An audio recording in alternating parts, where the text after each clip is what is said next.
En el mes de marzo habíamos comenzado una serie, El Siervo de Dios, y basado en el Evangelio de Marcos. Y habíamos visto que Dios había estado preparando a su siervo, en este caso el Señor Jesús. Hoy vamos a ver que este siervo de Dios también fue preparado a través de su bautismo. Y ahí en sus hogares les invito a buscar Marcos capítulo 1. Vamos a estudiar esta primera parte del versículo 9 al versículo 11, y luego vamos a ver también de qué otra manera Dios preparó a su siervo o a su Hijo, al Señor Jesucristo. Pero dice la palabra de Dios: aconteció en aquellos días que Jesús vino de Nazaret de Galilea y fue bautizado por Juan en el Jordán. Luego, cuando subía del agua, vio abrirse los cielos y al Espíritu como paloma que descendía sobre él. Y vino una voz de los cielos que decía: tú eres mi Hijo amado, en ti tengo complacencia. Veamos en primer lugar el escenario. Dice ahí que aconteció en aquellos días que Jesús vino de Nazaret a Galilea. O sea, en aquellos días fue durante un espacio de tiempo o un momento específico durante el ministerio de Juan el Bautista. Este es el único momento donde Jesús se encuentra con Juan el Bautista. Bíblicamente no nos da otro dato la palabra de Dios donde haya habido un encuentro anterior o posterior entre Jesús y Juan el Bautista. Según Lucas capítulo 3, versículo 23, en ese momento Jesús tendría aproximadamente unos 30 años de edad cuando llegó de Nazaret de Galilea para ser bautizado por Juan y de ahí pues dar inicio a su ministerio terrenal. Cuando la Biblia menciona que Jesús vino de Nazaret, Nazaret se hallaba dentro de la región de Galilea y estaba muy poblado por gentiles, o sea, por personas que no eran naturales o personas que no eran judías, todos eran extranjeros.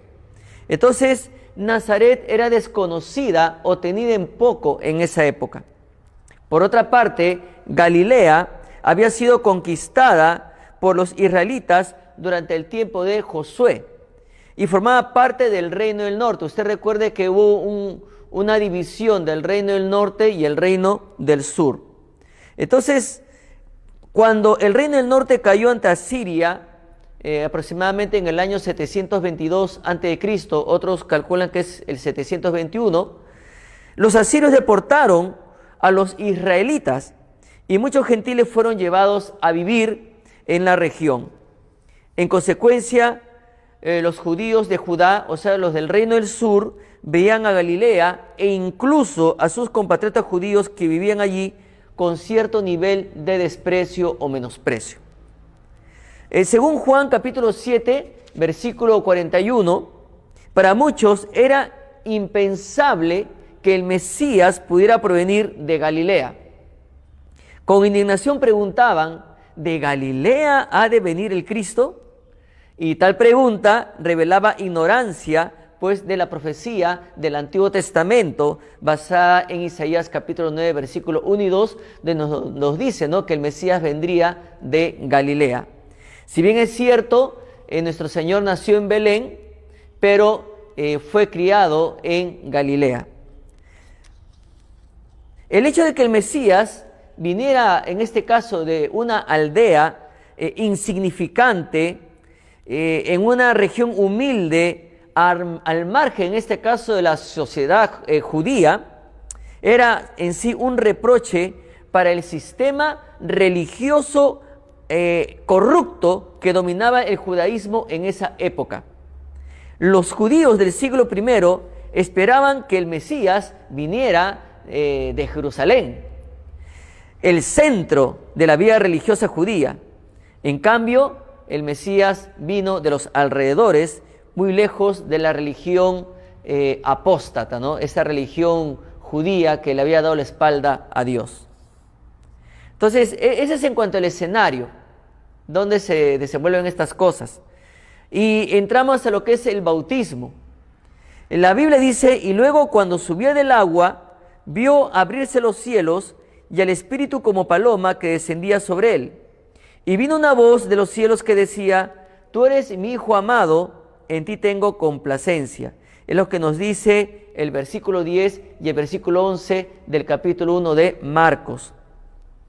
Ahora, el río Jordán, aparte del gran río histórico Jordán, es el río principal de Israel, que fluye hacia el sur desde el lago o desde el mar, en este caso, o sea, desemboca en el Mar Muerto desde el lago de Galilea. Y el río Jordán, pues, es el escenario donde el Mesías fue bautizado en este caso.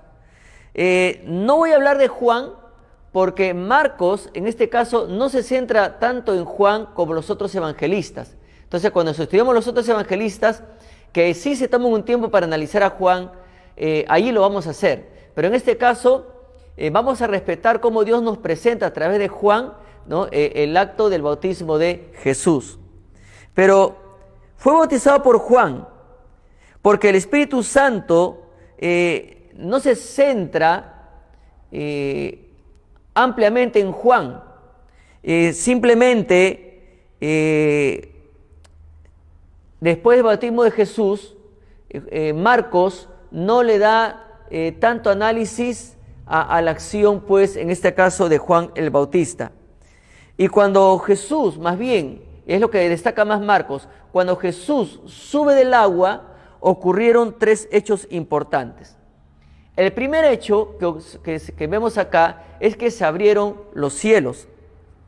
Y la palabra griega para abrieron es la palabra hechizo, que significa desgarrar, significa romper. Quiere decir que el Señor, al subir del agua, los cielos se desgarraron, los cielos se rompieron. No porque cayera un meteorito, no porque cayera algo gigantesco, sino porque algo descendió dulcemente. No descendió toscamente, sino dulcemente. En este caso, el segundo hecho que ocurrió después que el Señor estaba subiendo el agua es que descendió el Espíritu Santo. En este caso, el tercer miembro de la Trinidad descendía con gracia para posarse sobre el Hijo. Tengamos presente que Marcos no dice que el Espíritu es una paloma, sino que descendió como paloma. Marcos quería mostrar en este caso que el Espíritu descendió sobre Cristo en forma visible, con la misma delicada suavidad que una paloma se posa en algo. Veamos estos dos primeros hechos importantes. Agradezcamos a Dios, porque el Señor Jesucristo, Él también dijo lo siguiente: yo soy el pan que descendió del cielo. Pero ahora también el Señor Jesucristo ha sido el importante mediador entre Dios y los hombres, porque si el Señor Jesucristo no hubiera venido aquí a la tierra, pues el Consolador, el Espíritu Santo, no estaría cumpliendo pues su ministerio total aquí en la tierra, en la iglesia del Señor.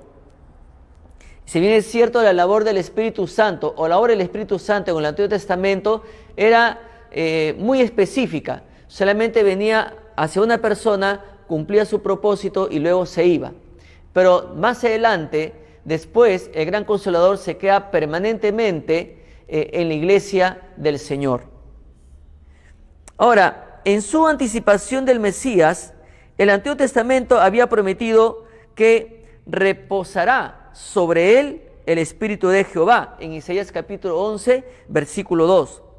Esa promesa fue reiterada por Dios mismo, porque allí en la Biblia dice: he aquí mi siervo, yo le sostendré, mi escogido, en quien mi alma tiene contentamiento, he puesto sobre él mi espíritu. En Isaías capítulo 42, versículo 1.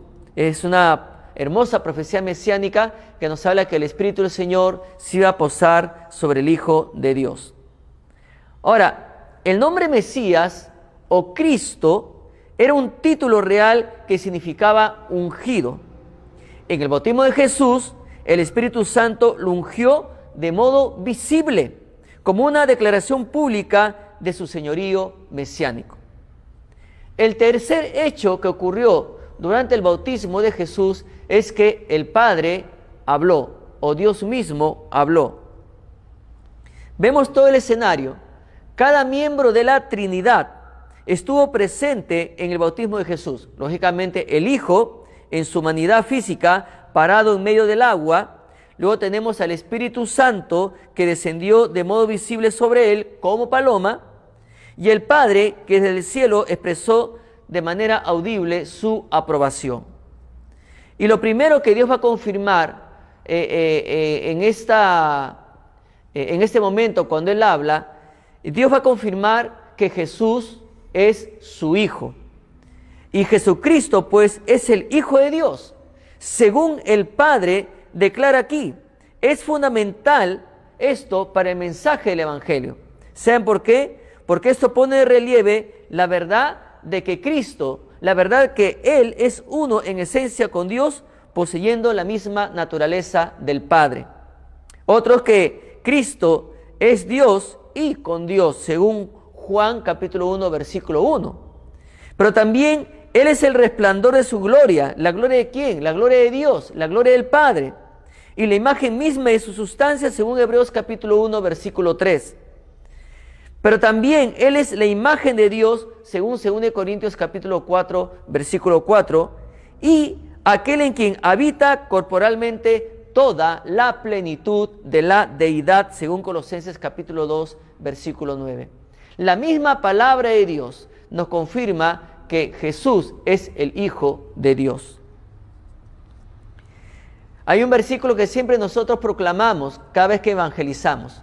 Y la misma palabra de Dios lo confirma. Por ejemplo, en Juan capítulo 3, versículo 16, que dice, porque de tal manera amó Dios al mundo. O sea, de tal manera amó el Padre al mundo que ha enviado ¿a quién? A su Hijo, o sea, a Jesús. Entonces, muy aparte de que Dios declara que Jesús es su Hijo, también Dios declara que lo ama. Porque Él dice, este es mi Hijo amado. Desde la perspectiva del Padre, Él es mi Hijo, el único que tiene ese privilegio eterno. Únicamente Jesús es el afecto más alto del Padre. Nosotros podemos leer en el Antiguo Testamento y a ningún profeta, a ningún siervo, Dios le llama, tú eres mi Hijo amado, o tú eres mi profeta amado. No le llama así Dios, pero a Jesús sí le dice directamente le dice el Señor, que Él es su Hijo amado. Y Dios, pues, a través de toda la Biblia, no lo comparte esta frase con otra persona.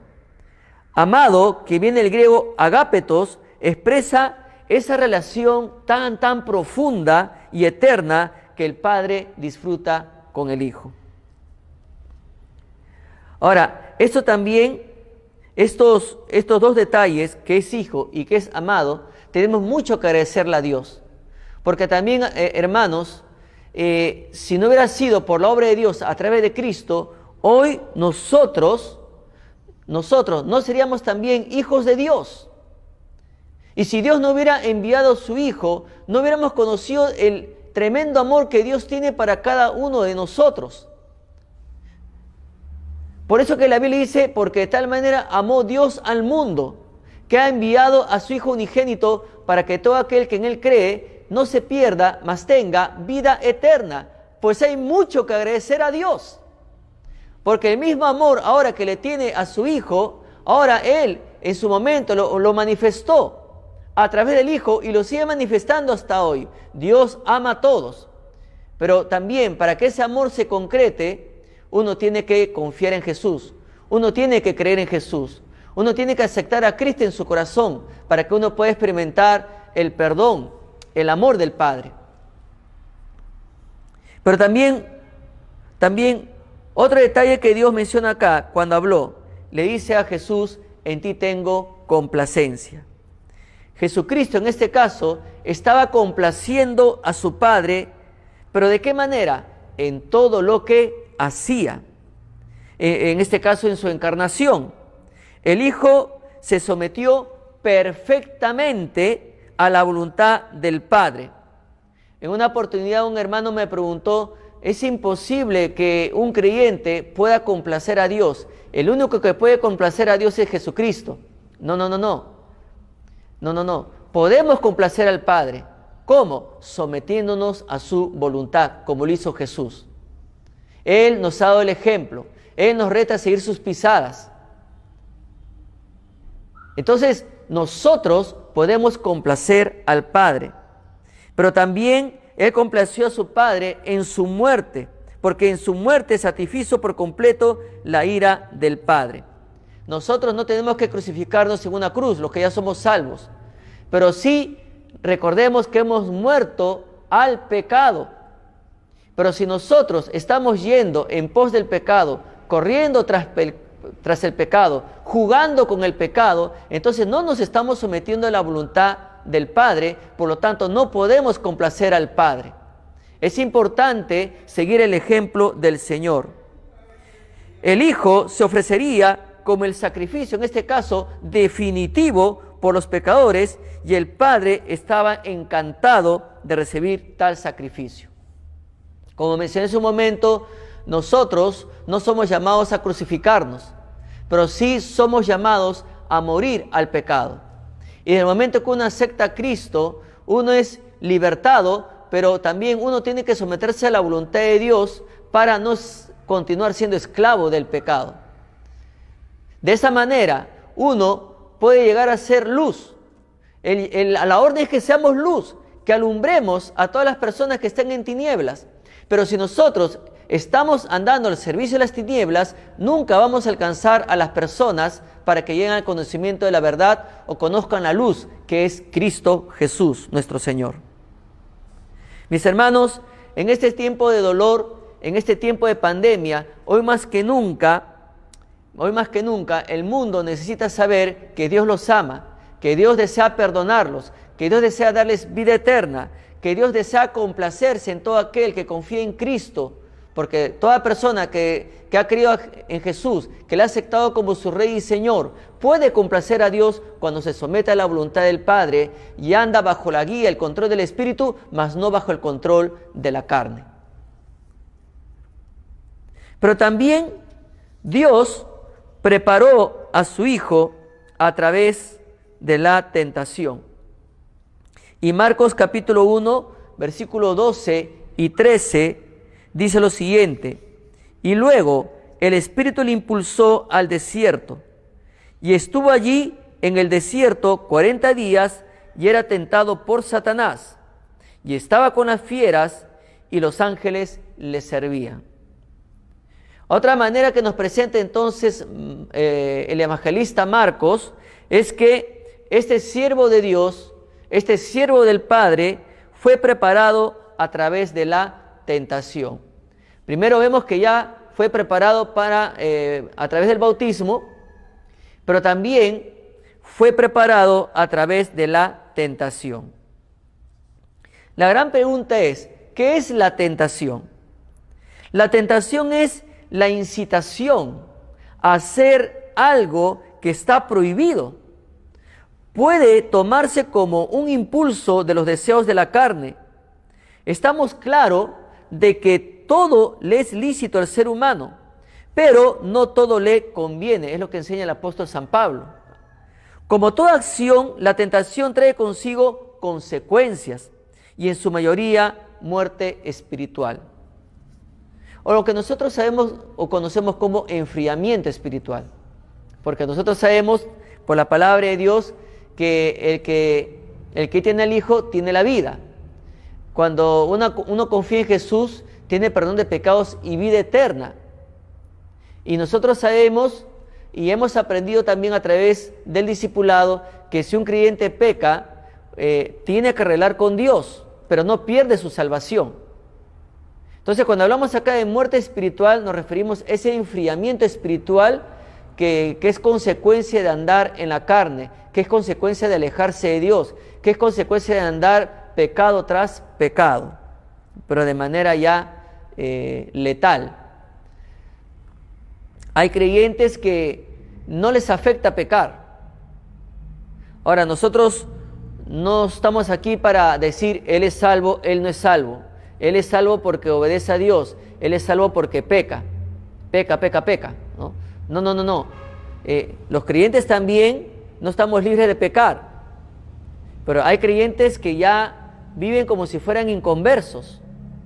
Pero nosotros no podemos decir, Él no es salvo, Él sí es salvo. Eso ya le compete a Dios. Simplemente nos queda orar por esa persona para que se reconcilie con Dios. Orar por esa persona para que se humille ante el Señor. Orar por esa persona para que Dios toque su corazón y nuevamente sea luz. Luz para que muchos puedan venir al encuentro de Jesús.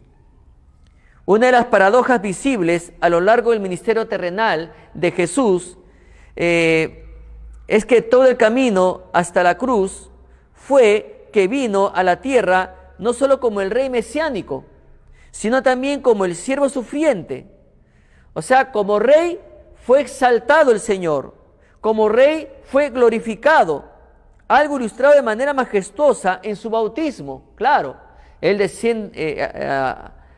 asciende, ¿no? Está subiendo el agua, y qué majestuosidad, los cielos se desgarraron, los cielos se rompieron, luego desciende el Espíritu y luego habla Dios. Entonces fue un momento de exaltación, de glorificación. Pero como siervo sufriente, el Señor fue degradado y maltratado. Y esto fue una realidad vívidamente demostrada durante su tentación. Entonces esto nos hace ver que el más exaltado también fue fuertemente humillado. Ahora, ¿cómo se puede enfrentar la tentación? Esto es interesante, porque Jesús mismo nos da el ejemplo de cómo nosotros podemos enfrentar la tentación. Todos los días nosotros enfrentamos tentaciones para desobedecer, terminar desobedeciendo a Dios. Todos los días tenemos batallas, todos los días tenemos luchas. Entonces, ¿cómo se puede enfrentar la tentación? ¿Cuál es el ejemplo que nos da Jesús para enfrentar la tentación?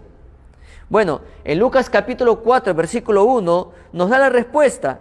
Nos dice que Jesús estaba lleno del Espíritu Santo. Y cuando está lleno del Espíritu, nos dice también a la vez que está bajo el control total del Espíritu Santo. Qué importante. Si bien Marcos no lo menciona, pero Lucas sí lo menciona. Usted recuerde que en los evangelios hay detalles que Marcos toca y Lucas no toca. Y hay casos que Lucas toca y Marcos no toca, ¿no? Entonces, Juan puede tocar algo, pero no lo menciona Lucas ni Marcos. Y Juan puede tocar algo y no lo menciona los otros evangelistas. Pero acá Marcos no menciona este detalle durante el bautismo de Jesús, pero Lucas sí lo menciona. Y que Jesús estaba lleno del Espíritu Santo, y eso nos hace ver que el Señor estaba controlado o guiado por el Espíritu Santo. Por eso el Espíritu, ya que estaba guiando al Señor, ya que estaba el Señor bajo el control del Espíritu, el Espíritu lo impulsó al desierto. Ahora, mis hermanos, no se olviden que el desierto, hermenéuticamente hablando, el desierto es un tipo del mundo. Y nosotros, como hijos de Dios, estamos en medio de este mundo, donde la mayoría de las personas no conocen a Jesús, están bajo el poder de las tinieblas, están bajo el dominio total del pecado. Pero nosotros estamos en Cristo Jesús. Y el desafío para nosotros también es andar como Jesús anduvo. ¿De qué manera? Lleno del Espíritu Santo, controlados por el Espíritu Santo, bajo la guía del Espíritu Santo. Y el Espíritu lo impulsó al Señor al desierto. Y esta palabra, impulsar, viene del griego ekbayó. Y ekbayó significa expulsar u obligar a alguien a salir. Y Jesús fue obligado a salir no porque él fuera desobediente. No. Es porque Dios sabía que él estaba bajo el control del Espíritu y era para demostrarle a Satanás quién es el rey verdaderamente, quién es el que gobierna, quién es el que tiene todo bajo control. Y Dios permitió que el Espíritu Santo lo impulsara al desierto. Mis hermanos, no se olviden que nosotros somos impulsados. Si realmente nosotros somos guiados por el Espíritu Santo, si realmente estamos llenos del Espíritu, si realmente cada día somos guiados por el Espíritu Santo, Dios nos dice claramente en su palabra: id por todo el mundo y predicad el Evangelio a toda criatura. Y al igual que el Señor fue impulsado a ir al desierto, nosotros somos impulsados a ir a este mundo, a predicarles el Evangelio de salvación, a predicarles que Dios sigue dando paz, perdón, vida eterna. Y no podemos resistirnos. Jesús no se resistió. Jesús no fue impulsado porque fue a regañadientes. No, mis hermanos. Y la misma actitud debemos tener nosotros. Si realmente somos guiados, si realmente somos controlados por el Espíritu Santo, nosotros no le vamos a poner peros a Dios para predicar el Evangelio a toda criatura. Ahora, en este contexto de pandemia, tenemos más oportunidad de llegar a más personas también a través de las redes sociales. Antes era imposible contactarnos con personas en otros países o en otros departamentos de nuestro país. Nos costaba muchísimo las llamadas internacionales. Nos costaba muchísimo las llamadas locales a otro departamento de acá de nuestra ciudad. Antes, cuando enviábamos una carta, si era urgente, demoraba 2 días o 3 días a lo mucho, si era urgente. Pero si era una carta normal, demoraba una semana en llegar. Pero hoy, si tú deseas decir algo, comunicar algo, lo puedes lograr en segundos a través del WhatsApp, a través de otros medios virtuales. Y hoy es la gran oportunidad de poder compartir el Evangelio a cientos de amistades que tú tienes a través de las redes sociales o virtuales. ¡Qué gran oportunidad! ¡Qué privilegio que tiene la juventud hoy! Un privilegio que nosotros no teníamos en nuestra niñez y en nuestra juventud. Antes se decía y se rogaba que un niño nazca con un pan sobre el brazo, bajo el brazo. Hoy se dice que los niños nacen con su lacto bajo el brazo o con su tablet bajo el brazo. Ya vienen ya listos, ya vienen ya preparados para inmediatamente adaptarse a este mundo tecnológico. Y vaya que es impresionante. Y hoy Dios, a través de su Santo Espíritu, nos sigue impulsando este desierto que clama por paz, este desierto que clama por tranquilidad, este desierto que es el mundo que está desesperado, bajo aflicción, aplastado por el miedo, por el pánico, todo lo que está generando este virus. Hoy el mundo necesita conocer a Cristo y somos impulsados. Y vamos a ser sensibles a ese impulso si realmente somos guiados, si realmente somos llenos, si realmente somos controlados por el Espíritu Santo. Eso nos impulsa, ¿qué también, mis hermanos? A orar por los hombres que están haciendo la obra misionera en diferentes lugares.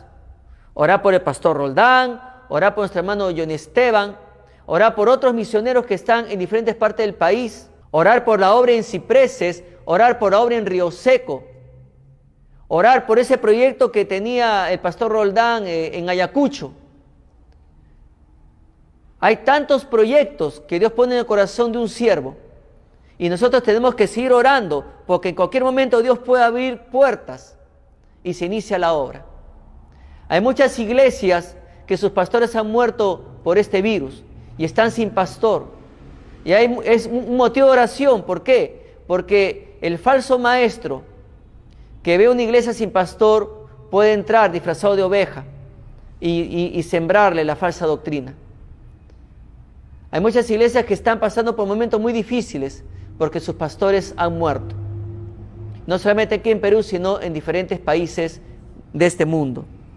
Entonces, nos impulsa el Espíritu, al igual que el Señor, a salir al desierto, Pero también lo impulsó al desierto porque sabía que él era obediente. Yo le pregunto en esta mañana, ¿usted está obedeciendo al Señor? Así como Jesús obedeció. ¿Usted es sensible al llamado de Dios o usted se resiste? ¿Usted se deja envolver y aplastar fácilmente por las circunstancias? Note usted bien las circunstancias en las cuales estaba rodeado Jesús. Estaba solo, estaba en el desierto, estaba con hambre, tenía sed, y ahí estaba en el desierto. Pero Jesús estaba dispuesto a cumplir la misión encomendada por el Padre. Un creyente, mis hermanos, que está lleno del Espíritu, que está bajo la guía del Espíritu, que está controlado por el Espíritu, va a ser un creyente dispuesto a cumplir la misión encomendada por el Padre. No necesariamente estamos hablando de un pastorado, no necesariamente estamos hablando de que usted tenga que ser un misionero o una misionera. Estamos hablando de un creyente, como lo decimos en nuestro medio, un creyente común y corriente, por decirlo así, sin intención de discriminar. Pero el creyente común y corriente, que es sensible, que es controlado y guiado y lleno del Espíritu, va a ser un creyente listo a cumplir la misión encomendada por el Padre. Pero también, según Mateo capítulo 4, versículo 1, nos dice la razón por qué el Espíritu Santo lo impulsó a Jesús a ir al desierto. ¿Cuál fue la razón principal? Para que sea tentado por el diablo. Vemos aquí que dentro de los propósitos de Dios era necesario que Jesús fuera tentado por el mismo Satanás a fin de enfrentar al diablo en combate cara a cara y derrotarlo. La palabra griega para tentado es peirazó, y peirazó es un término moralmente neutro que simplemente significa probar. La prueba, en este caso, puede ser buena o mala dependiendo de la intención de quien la elabore.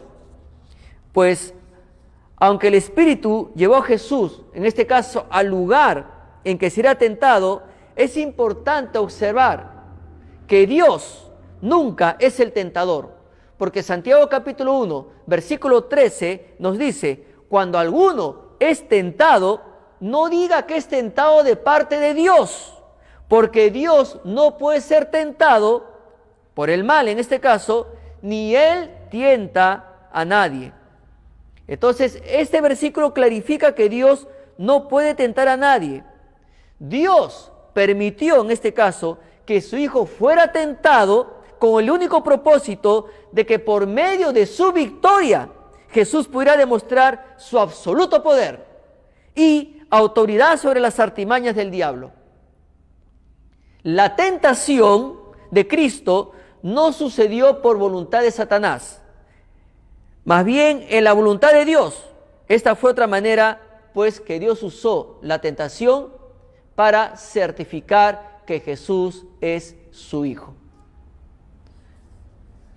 Ahora, ¿dónde ocurrió en este caso la tentación? El escenario fue el desierto, un lugar de desolación, donde estaba aislado de seres humanos y provisiones. Ahora, ¿cómo nosotros podemos dar testimonio que somos hijos de Dios, mis hermanos? ¿Cómo nosotros podemos demostrar al mundo que somos hijos de Dios? Cuando nos sometemos a la voluntad de Dios. Cuando nosotros nos sometemos a la voluntad de Dios, vamos a poder hacer frente a la tentación. Usted recuerde que por nuestros propios medios, por nuestras propias fuerzas, no lo vamos a poder lograr. Tenemos que ser guiados y controlados por el Espíritu para poder vencer la tentación. Pero en este caso, Jesús estuvo 40 días en el desierto. Y aquí vemos que tanto Mateo como Lucas indica que Jesús pasó sin comer todo el periodo de 40 días. Y ese dato nos da Mateo en el capítulo 4, versículo 2, y Lucas también en el mismo capítulo 4, versículo 2.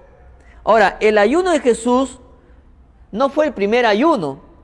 en este caso de 40 días registrado en la Biblia. Porque también, curiosamente, tanto Moisés, que nos da el dato en Éxodo capítulo 34, y Elías, que nos da el dato en 1 Reyes capítulo 19, estuvieron sin comer esa cantidad de tiempo.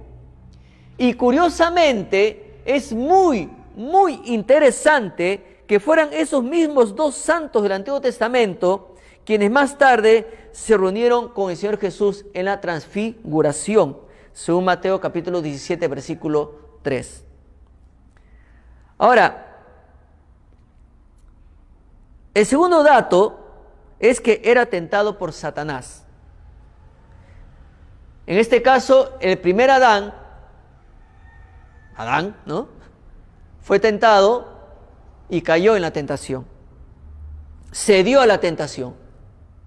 Pero el segundo Adán, que es Cristo, perfectamente santo, enfrentó al diablo en medio de un apocalíptico desierto.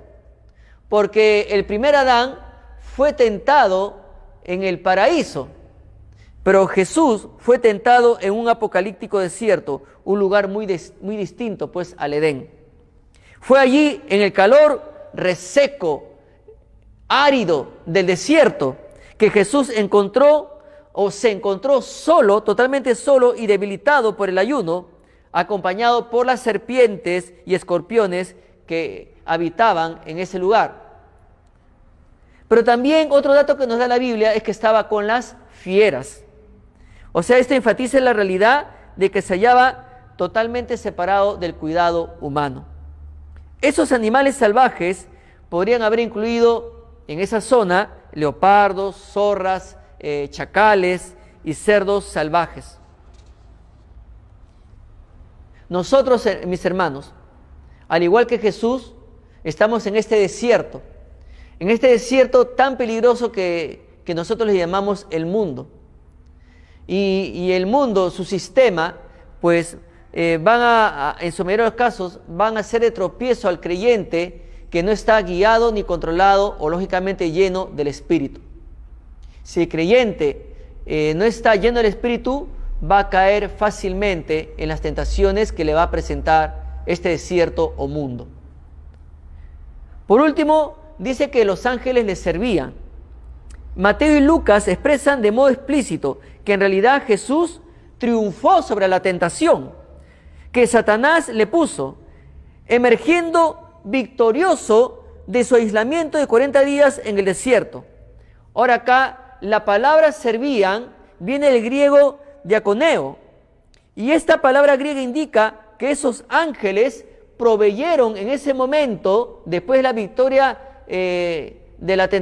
sobre la tentación, estos ángeles le proveyeron alimento a Jesús. Pero los ángeles también les servían con la sola presencia, lo que era además una confirmación de que el Padre Celestial que los envió estaba muy complacido de su Hijo. Fue aquí durante su tentación en el desierto que su santidad fue atacada de modo más intenso e implacable. No fue sino que, y lo dice la Escritura, cuando el diablo hubo acabado toda tentación, se apartó de él por un tiempo, según nos da el dato Lucas capítulo 4, versículo 13. Entonces los ángeles llegaron. Es interesante porque cuando Jesús estaba en el huerto de Getsemaní, poco antes que lo arresten, vemos, ¿no?, de que él también estaba en agonía. Pero luego la Biblia dice que vino un ángel también para fortalecerlo. Vino un ángel a servirle. Jesús había entrado al desierto como rey recién comisionado y luego, después de vencer la tentación, salió como el monarca conquistador. Este siervo de Dios continuó dominando a Satanás. Este siervo de Dios continuó gobernando a Satanás. Este siervo de Dios continuó gobernando a los demonios a lo largo de su ministerio. Mis hermanos, esto lo que hemos estudiado, sobre todo del bautismo y también de su tentación en el desierto, nos muestra que nosotros contamos con un rey todopoderoso, un rey que nos enseña la obediencia, el sometimiento. Él, siendo Dios, se sometió bajo la autoridad de Juan y se bautizó. Pero también Él fue impulsado por el espíritu al desierto, y no porque Él se resistiera. No, porque Dios quería demostrar quién es el que realmente gobierna. Y Jesús es el Rey de Reyes y Señor de Señores. Nuestro Señor Jesús, el gran siervo de Dios, domina sobre todo. Y Dios lo demostró, porque Jesús domina a Satanás, Jesús gobierna a Satanás y a sus huestes, y hasta hoy lo sigue haciendo. Mis hermanos, tenemos un Rey todopoderoso, tenemos un Rey que ya nos ha enseñado cómo poder enfrentar la tentación. Y la mejor manera es siendo llenos del Espíritu Santo. Es la única manera de poder vencer la tentación. Y somos impulsados a este mundo para ser luz, para llevar a muchas personas a los pies de Cristo. ¿Podemos complacer al Padre? Por supuesto que sí, haciendo su voluntad.